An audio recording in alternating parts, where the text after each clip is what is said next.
Okay, so good afternoon, everyone. Welcome back again in panel discussion sessions. Today I have very eminent panelist with me to discuss the very exciting topic in the conference. It's all about ransomware 2021. We have been discussing ransomware as a theme in the conference as well in the different aspects. But this particular topic that we are having in as a ransomware 2021, we are going to discuss some of the key learnings that we have got from the ransomware in 2021. What are those targeted campaigns? What are the unique features, techniques, procedures of those ransomware, and how it has affected the entire industry, and what we can do about it, how we can work together in order to mitigate some of those threats which are arising from ransomwares in 2021, and what learnings that we can take into 2022. So to discuss this particular theme, I have very eminent panelists with me today. I would like to call them on stage one by one. First, I have with me Mr. Steve D'Souza, who is Vice President and Chief Information Security Officer for ICICI Lombard. Welcome, Steve. Secondly, I have Mr. Naseem Haldar, who is a CISO for ACO Insurance. Welcome, Naseem. Thank you, guys. I have Mr. Nandi Dharma Kishore, who is Assistant Vice President for K7. Welcome, Kishore. Thanks, Vivek. Hi, all. I have another speaker who is from WireSec. He's Rohan Parak, Director Product Management. Welcome, Rohan. Thank you. And to chair this session, I have Mr. AISSS Sharma, sir, Director CERT India. Welcome, sir.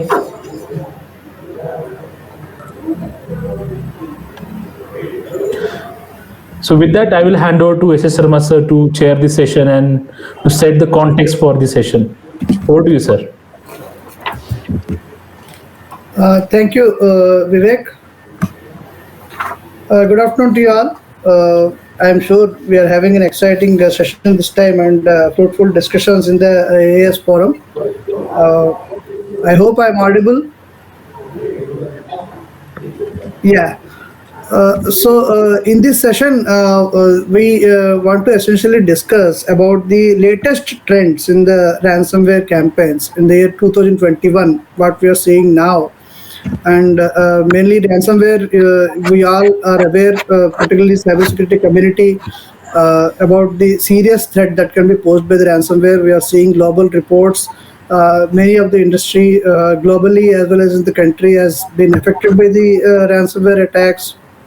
Many could recover, many had certain damages, and data filtration happened in some cases and destruction of services. So it is an important topic to understand how do we perceive the threat, how do we prioritize, and what are the key tactics, techniques, and procedures employed by the ransomware operators. We have with us a very good, eminent blend of professionals here. Mr. Steve from ICICI Lombard from an insurance company, and Mr. Naseem Haldar Echo again from an insurance company, and Mr. Kishore from K7, a cybersecurity company, and essentially providing services to various enterprises here, and Mr. Rohan Parak from WireSec, again a essential security company which provides good solutions about application security and zero-day threats, etc. So I'll briefly telling about today, that is the discussion from our side. So I'll go to each panelist one by one to see what are the key features that we see in the ransomware attack campaigns in the 2021, and how do we perceive this threat. And that is what the first round of discussion we will have. First, let me go to Mr. Steve from ICICI. Steve, your perspective, both from enterprise security perspective as well as the insurance perspective, little bit. Over to you, Steve. So to begin with, see, the COVID-19 pandemic has really transformed the way we work and live today. Never in history have organization or we as individuals been so dependent on technology as we are today. This obviously has led to the escalation in cyber attacks, not only on critical infrastructure, but also on size and across industries, right? The average ransomware demand, as per industry reports, for the first half of this financial year has been $1.2 million, which is a whopping 170% increase as compared to the last year. uh, Industries right from IT to manufacturing have seen an increase of 50 to 200% in cyber attacks, and not only that, even non-profit organizations have seen a rise of 30% in the observed incidents of cyber attacks. The concept of ransomware or the cyber attacks itself has changed. I think from the erstwhile attempt or motive of stealing the data and then selling it in a dark web. Today, the cybersters are focusing purely on more advanced, lucrative businesses like direct fund transfers or fund transfer fraud, as they call it, or ransomware, right, which is more lucrative, more on prompt to get it. And ransomware. We all know as today has emerged as a service, right? We have ransomware as a service, which itself is growing so rapidly, and everyone, even without non-technical expertise, is now able to launch powerful attacks. In this year itself, from June onwards, there are reports that there are more than 50 variants of ransomware attacks that are floating around in the wild between June and November itself, and this is most of them are an outcome of the ransomware as a service program. From an implication, we all know, right? So this completely explains the magnitude of the cyber risk that we have to cater to today. And from an impact, we know what has happened. From this year, right from the SolarWinds attack that happened in January to the Microsoft vulnerabilities that were exploited on Exchange, where multiple organizations across the globe were impacted, to the Colonial Pipeline attack that happened again mid-year. Cyber attacks and ransomware have been really on a rampage, and I think we as cybersecurity professionals really have to find different ways, or as an industry, find ways to address this. Amongst all of these, I think one variant that I would like to speak about is the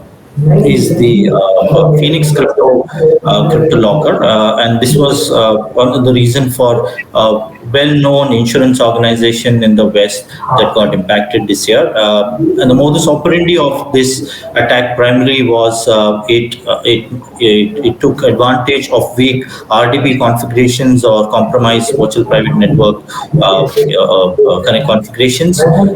Used the legitimate software which is signed with the digital certificate to masquerade the controls. Using native Microsoft APIs, was able to maintain persistence and privilege escalation.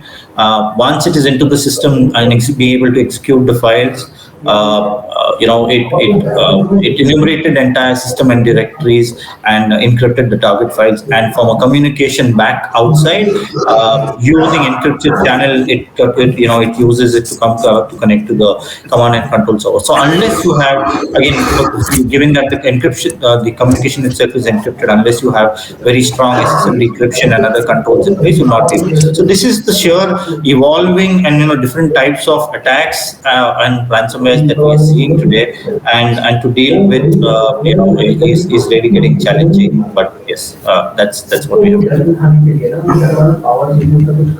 Thank you, Steve. That was very comprehensive. You mentioned the key trend in the thing and the emergence of variants, etc. I'll go to Mr. Naseem from Echo.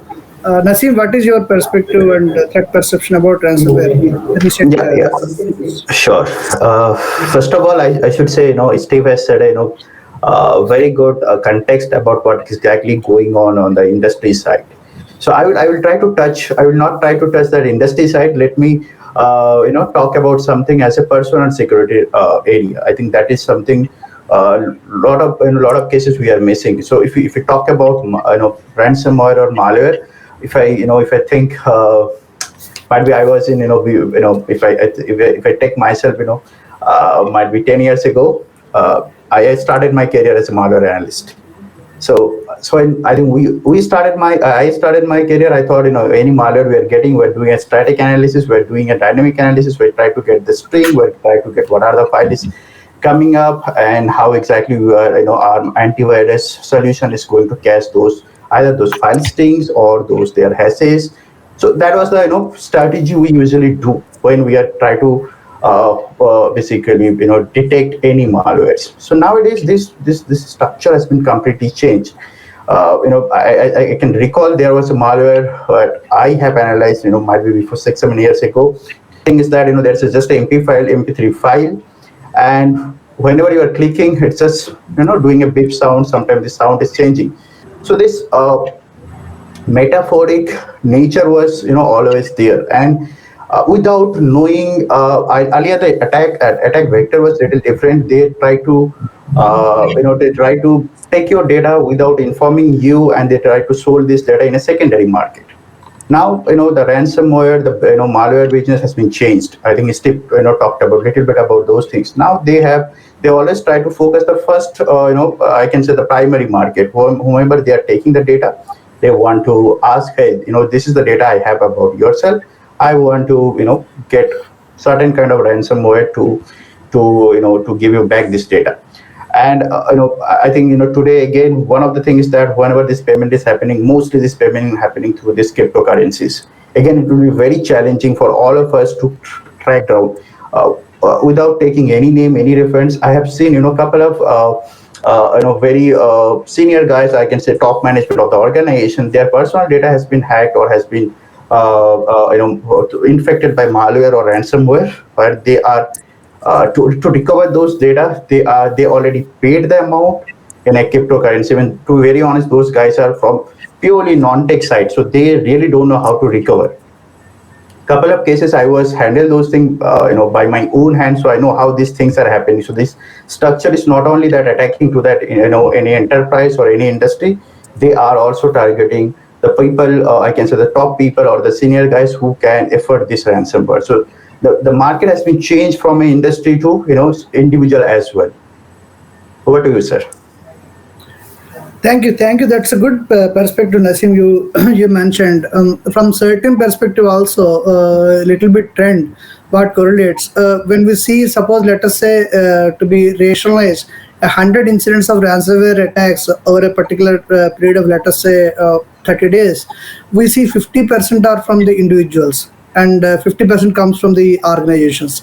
Of course, there is a huge difference between the type of attack that happens on the individuals and the impact immediately it gives to the attacks that happens on the enterprises. Enterprises has a various kinds of stages of the attack, and it's a very persistent and very targeted kind of thing. Whereas on the individual, it happens on the fly through a spam mail or a drive-by download attack immediately, like stop kind of ransomware, and it immediately encrypts and asks money.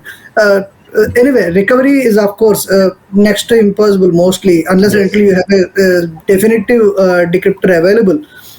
But having a good backup strategy helps a lot.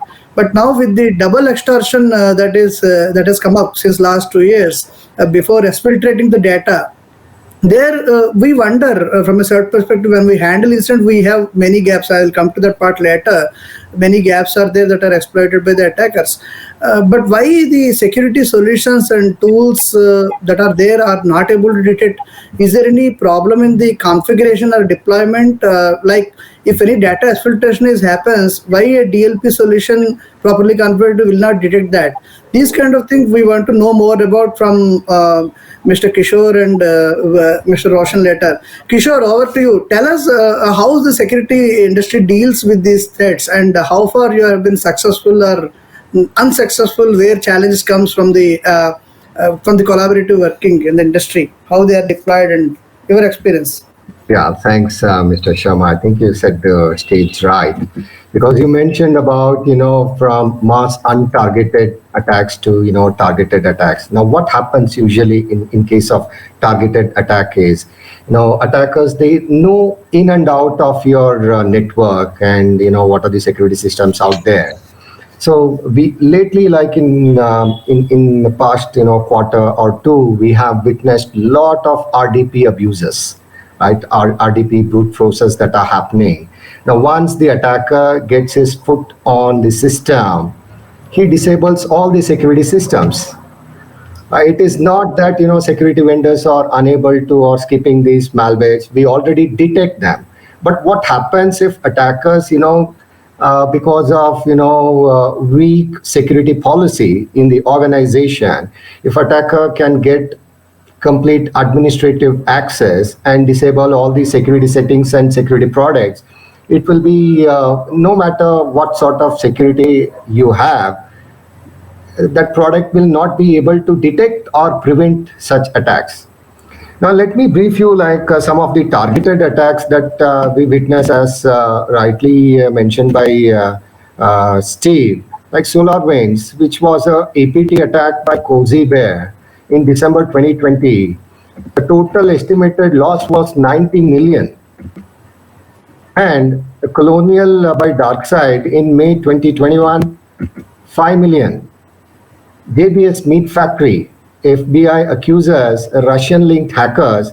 That was in June 2021, 11 million US dollar paid. Of course, the supply chain attack of Kaseya. Revil was the group in July 2021 of $70 million.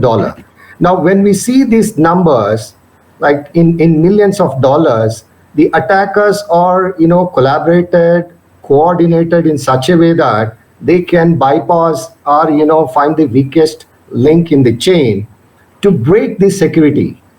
And not to forget, humans are the weakest link in the chain, right? Yes. They are susceptible for all sort of social engineering techniques, right? Either by SMS or emails. But these are very, very targeted email that are sent.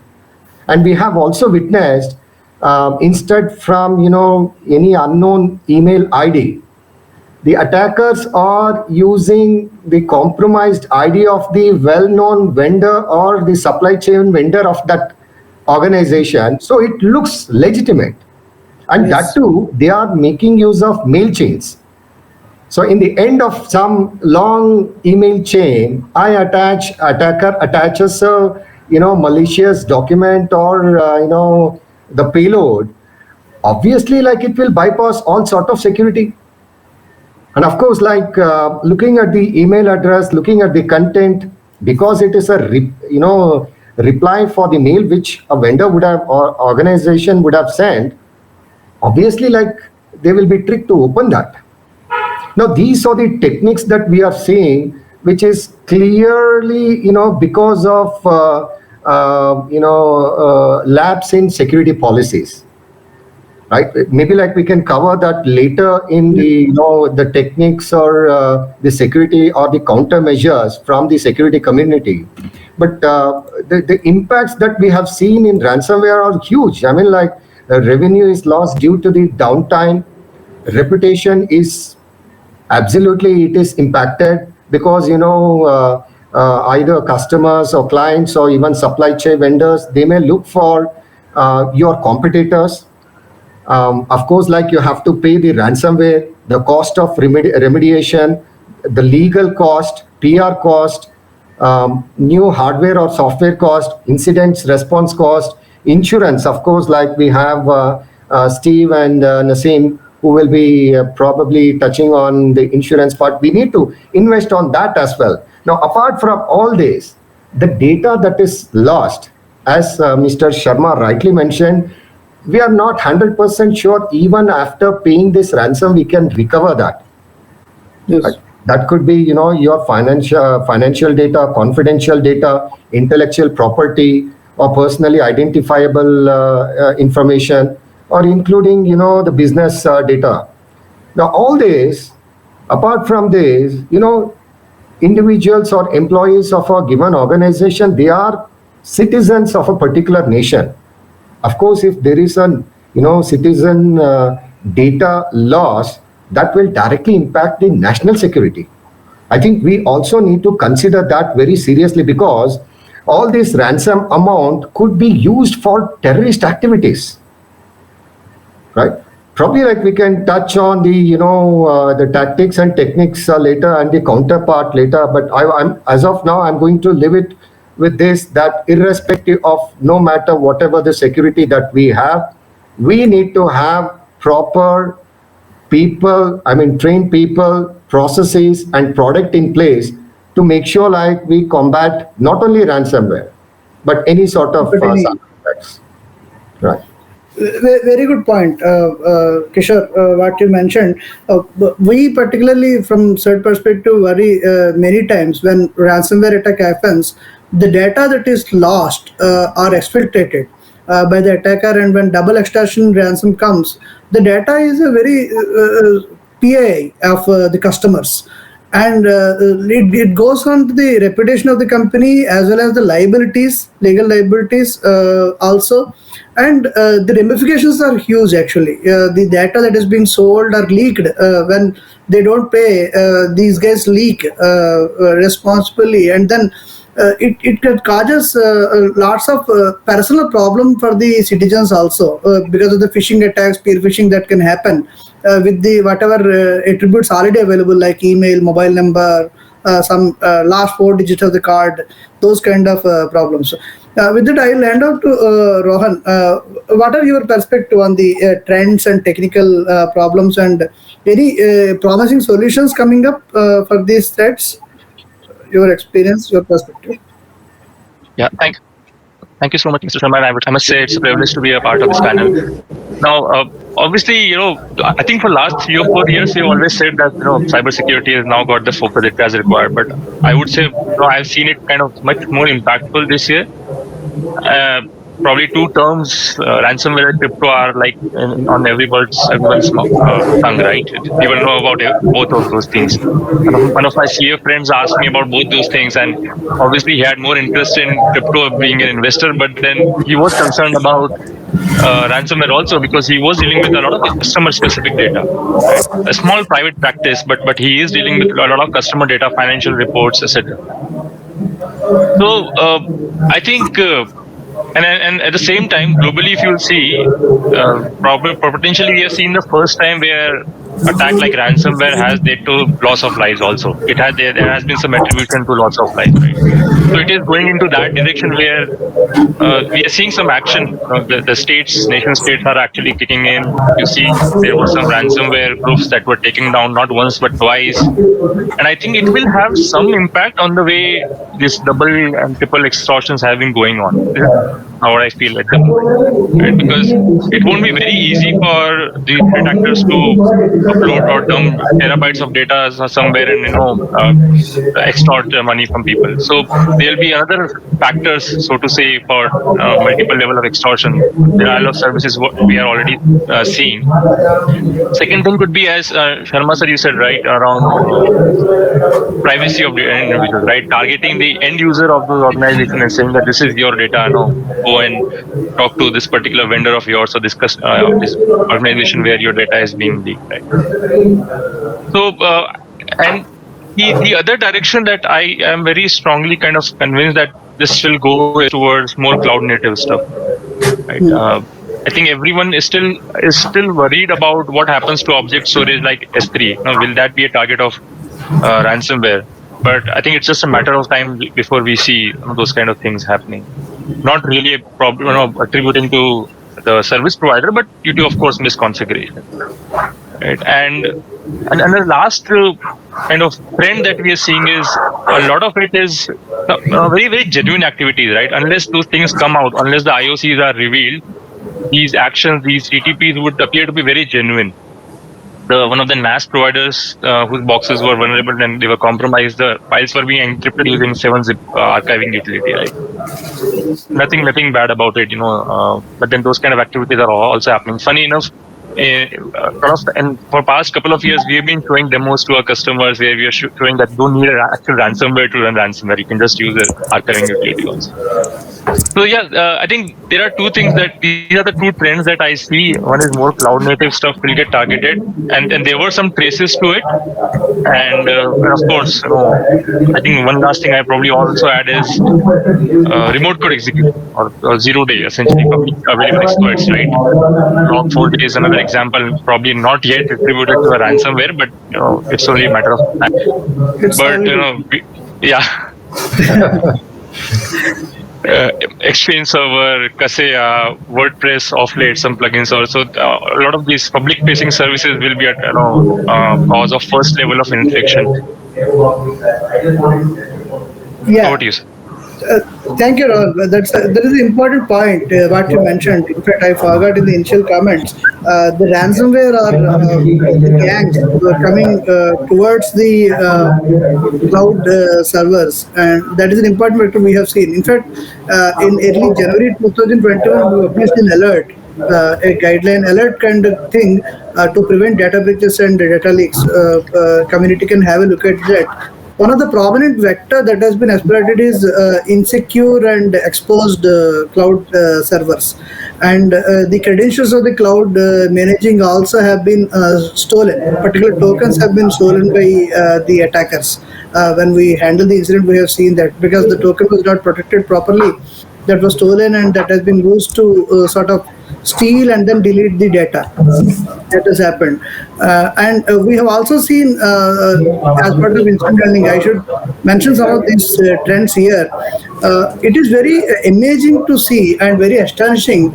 The moment a vulnerability or any vulnerability transpires, whether it is in MS section server or like this log4j what has come up, immediately the scanners are built in and the entire internet is scanned by these tools. And when we see these exposed servers lying, and when we handle the incidents and we have to reach out to the owner of the IP address and then notify to them that we are running a vulnerable service on this IP address, and the moment they realize that this is happening, I will come to the security expert like you and Kishore later. Why the organization doesn't know about that perimeter that and exposure of this perimeter? That is one particular question.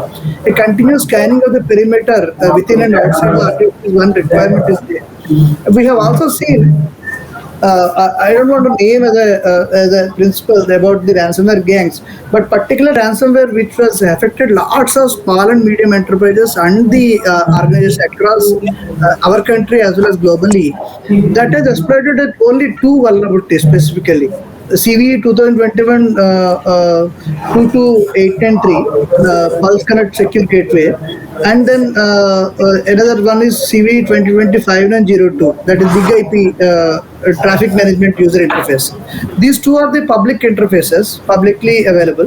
And from Mitre attack perspective, if you see, this is the prominent tactic, P1190, exploit public-facing applications. So this is a very, very common tactic you will see across the ransomware TTC operators. So if you have a MS session server open to the internet and it is running a vulnerable service, immediately the scanner knows that and it exploits it, and a web shell is uploaded there. And once this web shell, like China Chopper web shell uploaded there, it gives tremendous and amazing access to the attacker to inside network. He goes inside the network from that web shell and then scans. And as Kishore rightly mentioned, initially these targeted attack groups are mapping the entire network inside, like a blind man entering to your house in the dark. He doesn't know anything what is there in the house, where your almiras are there, where your key lockers are there, or where your windows and exits are there. He doesn't know anything because the house is dark.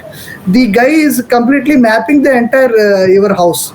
So like this, these guys actually are running completely scanners. And again, as earlier Kishore mentioned, or mostly the security community say, all those are legitimate pen testing tools, like Mimikatz or normal PowerShell admin and those kind of things they use. Nothing is malicious actually. There is a techno admin tool, and you don't know whether the administrator is running this or the attacker is running this. And they laterally move, map the network, dump the credentials. There is another prominent tactics. And after that, most disturbing thing is in one or two incidents what we have seen is the attacker is reached the domain controller, LDAP as well as AD. There they introduced a specific VPN connection. And when we have seen the 4 or 5 VPN users and asked the enterprise who are these users, one user they couldn't even identify. that name is only VPN. The username is only VPN.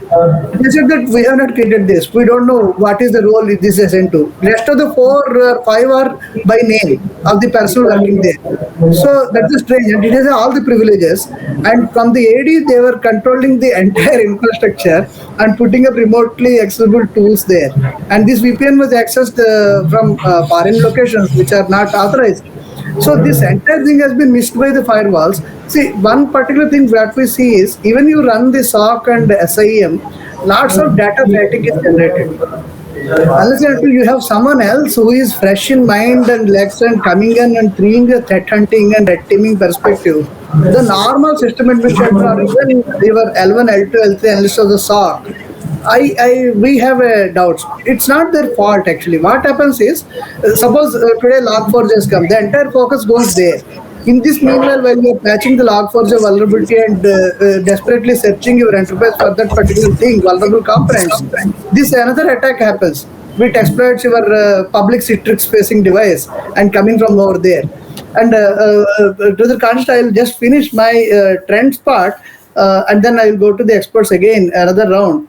So these Pulse Connect Secure VPN Gateway and vSphere client, these vulnerabilities are mostly exploited by these ransomware incidents, the ransomware incidents. Of course, they are exploited in other incidents also, but we have seen in the ransomware. And as Kishore mentioned again, the RDP, insecure RDP, are huge. So many open RDP servers you find, and in the normal enterprise also they are there. And again, due to pandemic, when work from home introduced and the VPNs have been implemented, and I don't know whether it is as a policy, it is mandated that VPN must be supplied with a multi-factor authentication or not. Most people have not adapted for multi-factor authentication. So some of these gaps we have already listed in our advisories. But what happens is, if you leave one hole, that is enough for these gangs, because they are targeting towards the entire infrastructure and assets and those kind of thing.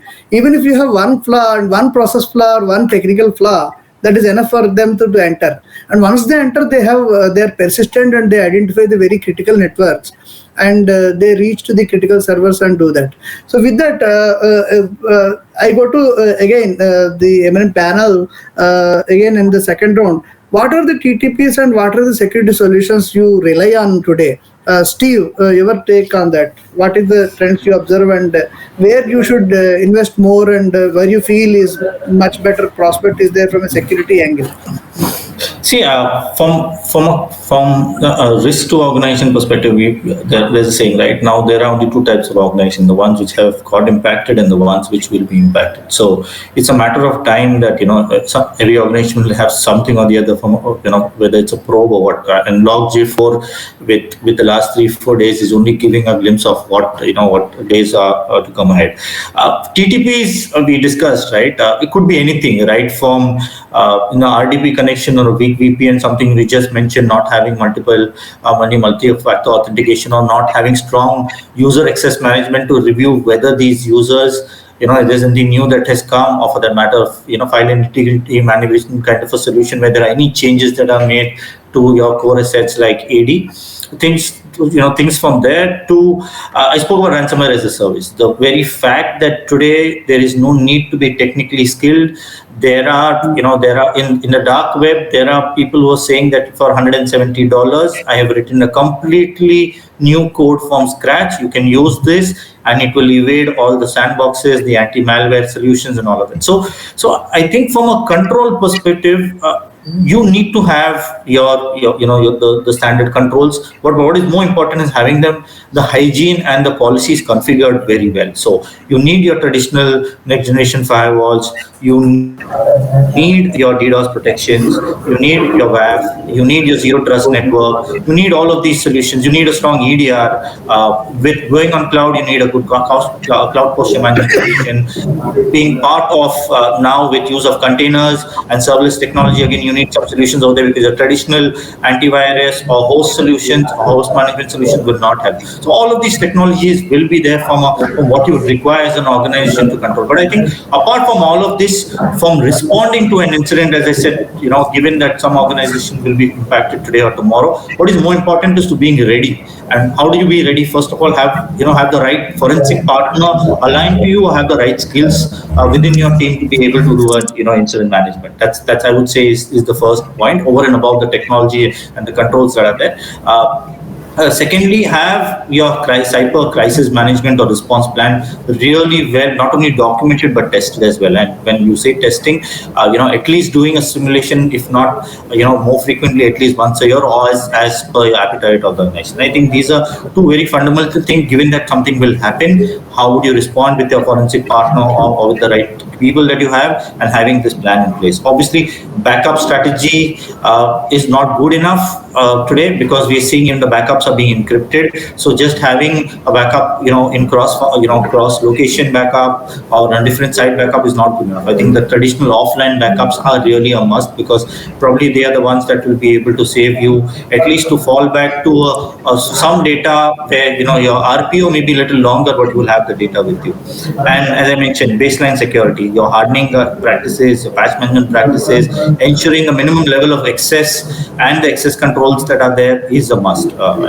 And lastly, I would like to end with saying user awareness and training, because irrespective of what controls you do, not only ensuring that your generic user awareness, which is there, I think every organization is sending some kind of mailers, some kind of training once a year, or more frequently, but ensuring that the cyber response team or the core IT team who is responsible to protecting the organization and using these tools and technologies is equipped with understanding how they're supposed to use. I think that's where the crux is. The organization will invest. I don't think there is any organization who does not have a fair budget for cybersecurity and who is not invested in the right technology. The point is, are the people who are managing these technologies, whether it's right from the next generation firewall to our ADR solution, do they really have the right skill and the right way to look at things and identify and act on it in a timely manner? I think this is what the threats would be, and how to deal with cyber attacks and explicitly ransomware going forward. Over to you.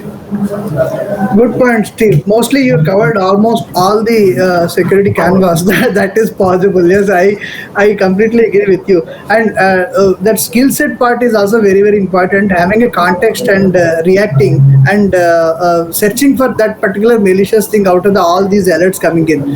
That's what is important. Naseem, your thoughts on this same? First of all, I would say, Steve has not given me any place to lift. He has covered everything. That's amazing. Actually, he covered everything. What are the aspects we should have? But in a fundamental way, I should say, we always focus security by design.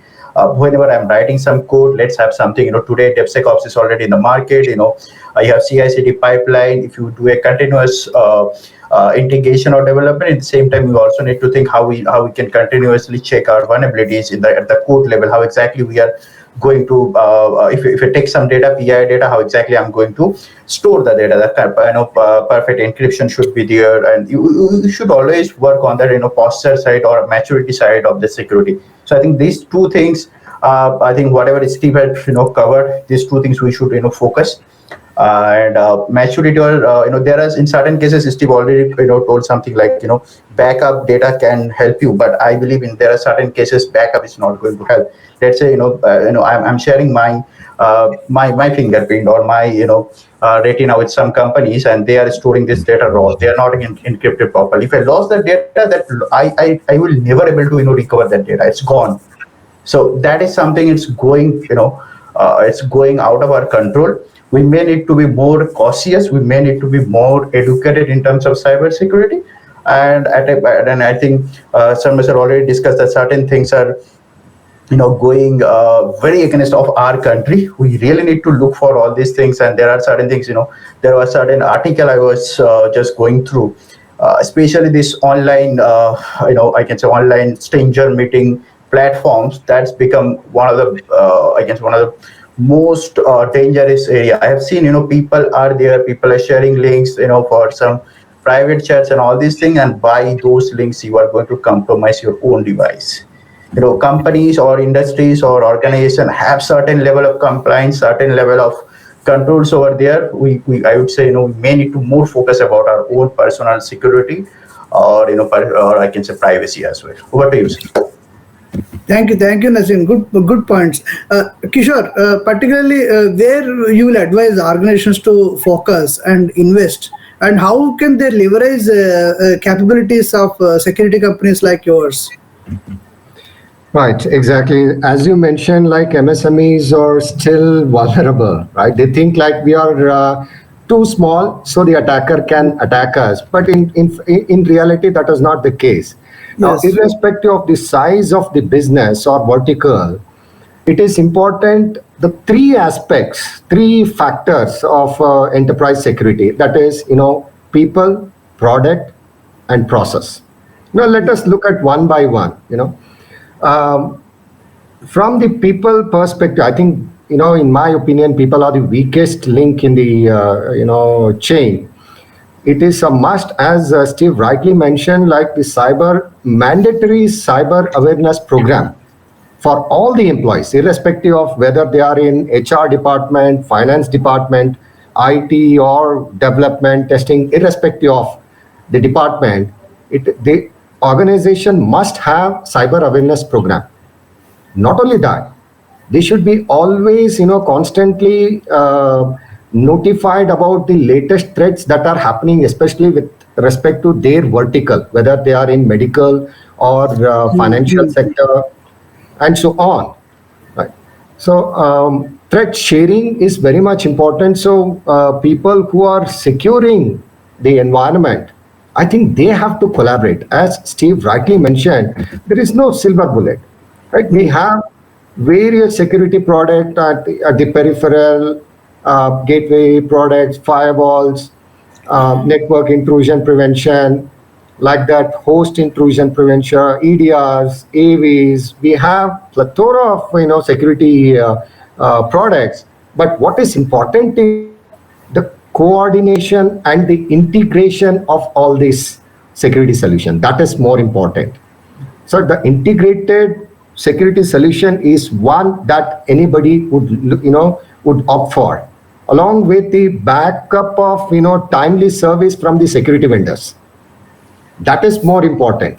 Now, with respect to even the products, see, I've witnessed a lot of cases where organizations are, I don't want to name, but they are still using outdated operating systems, or even the cracked versions of certain applications on the enterprise network. That is a major concern, because you're creating a security hole where anybody can barge in and take anything, right? And then you rely on security vendors like, okay, I got a security product or service from your company, but you are unable to protect us.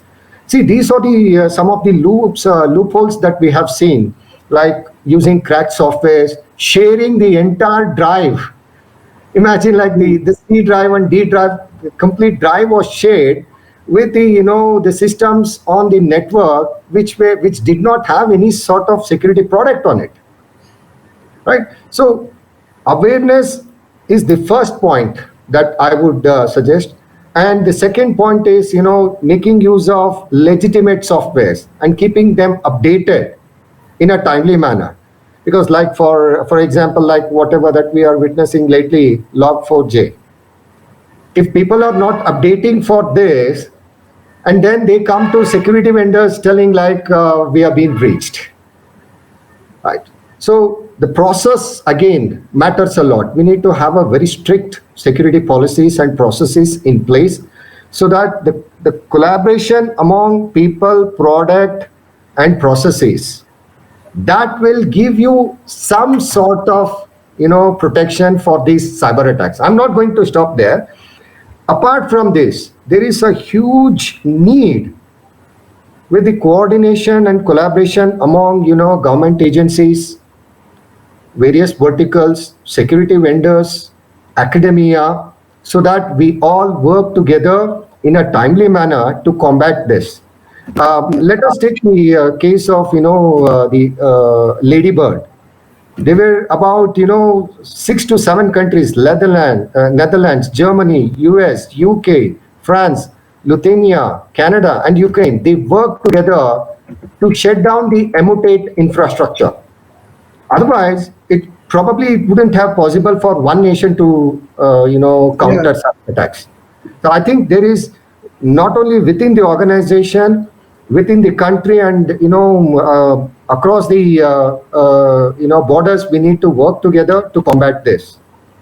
I think, in my opinion, collaboration is the key. That's the mantra, and all I can say is together we can stand. Divided, definitely we will fall. No, very, very good point, Kishore. I want to just supplement what you mentioned. These kind of flaws and security hygiene problems are there, but there is always a very scope for improvement of collaborations. We have been collaborating, like your company and CERT have been collaborating to provide free solutions, and we have collaborated with Indian other partners also on our Cyber Swachhta Kendra. Free botted removal tools are there hosted for computers as well as for the Android mobile phone. That improves the hygiene actually for the system from a generic malware. Then it brings other malware again if not addressed in a timely manner. But again, sharing of the information and IOCs timely is important. I'll go to Rohan for his last comments, and then lastly I will just request how can we improve this sharing? That part is always very important. When you will share the IOCs very quickly with the CERT community and within your security peers, so that it's all our owners to help the CISOs and our enterprises with the latest IOCs. Rohan, any thoughts on the sharing of the information? And then quickly we have to wrap up. We are coming to the end of the session. Sure. So obviously we have, all of us have spoken much about the various GTPs, right? And if you can kind of look at it holistically, there are two key areas we need to focus on. One is sharing of IOCs and TTPs, right, and enforcing those also. And the second aspect is probably looking at a little bit more fundamentally back to basics and see how can we reduce our attack surface, right? We spoke about so many services that probably should not be there on the internet, right? Business demanded them to be, but this is also a year where we can push a business a little bit back also and say that, see, this is the kind of impact that you can have and the implication it can have, right? So if we kind of work a little bit more in terms of what should be allowed to run on our systems, right, and how it should be allowed to run, right? If you want PowerShell, then yes, why not? But then PowerShell should be executed only in certain manner, right? But something like a CERT util or MSSPA, right, which is very commonly used for defense evasion, there is no business reason for that to be executed. Right. So if we can also kind of look at hardening our systems in that aspect, using people, processes, and technologies to enable that arrangement, right, we reduce our exposure, we reduce our attack surface, and that also gives us an ability to detect and probably even stop the attacks much early in the cycle, right? So that we don't have to really wait to the end where the exfiltration is happening or where the data files are getting encrypted, right? And then files could be database files also. So we don't really wait for that, try to handle the attacks, crush the attacks, kill the kill chain, as sometimes you want to call it, much early in the cycle itself, in the kill chain cycle, so that we are in a much more confident or a much more better position to deal with these situations. Over to you. Very good point. One point I want to mention from what Kishore and Steve mentioned and what you mentioned. One important thing is when you get the cyber attack, it's not only about the ransomware that happens. For example, if the kind of new kind of thing, Log4j, where high probability of attack is that it is successful. And if your company is providing software solutions to others, let us say, and a trojanized component is inbuilt there, then that leads your company is become a conduit for the attack. Your vulnerable software is being used by the other your downstream your customer companies, and that becomes a supply chain vector actually. Yeah. This, as Kaseya and SolarWinds, they were very trusted products in with MS Exchange also, and there was vulnerability there, and that becomes lead. And we have also seen where some APT groups like CloudHopper, they use MSSP specifically, Managed Security Service Provider specifically. They target them, through them they go, because the security vendors and community are a trusted very much companies. It's not about compromising of the emails. It's about if their infrastructure is used to target the enterprises, then very difficult to attack, detect those kind of things. So so we have to sort of draw, as Steve mentioned, what is the risk we have. Not only our company, our enterprise is at risk, but also our upstream and our downstream. Both sides we have to see. So what risk we are causing to others if we get impacted. So if a bank gets impacted, risk will be for the users likewise. So Vivek has appeared now. So Vivek, interesting discussions. I think we don't have any more time. So if any interesting questions are there, we can take one or two, then otherwise we can wrap it up. Yeah. Interesting discussions. I have All for your comments. Yeah, I have taken note of it, and I think in the interest of time, there is one question on the recovery part of the ransomware. So if anyone want to talk about the recovery part of it, just quickly and in a very brief. Recovery in the sense that what is the scale of encryption and whether decryptor available? Kishore, you want to take that? Yeah, so typically all these ransomware, they use industry standard encryptions. So it is almost, nearly impossible to get those keys to decrypt.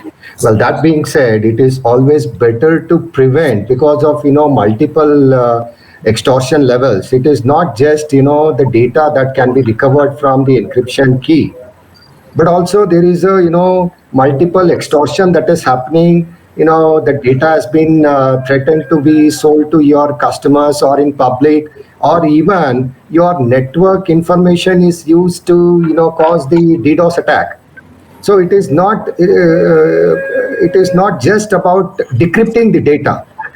It is about preventing, and in most of the cases, it is 99% it will be difficult to recover, but there are certain cases where attackers would have stored the key in the binary. So in those cases, usually like we get those keys and provide tools like decryption routines with such keys. So it will be easy for that. But again, like as and when like we are seeing a lot of sophistication included or added in the encryption, like for every file, different key is used. For every file, different process for the encryption is used. There are a lot of other evasion techniques that are used or employed lately.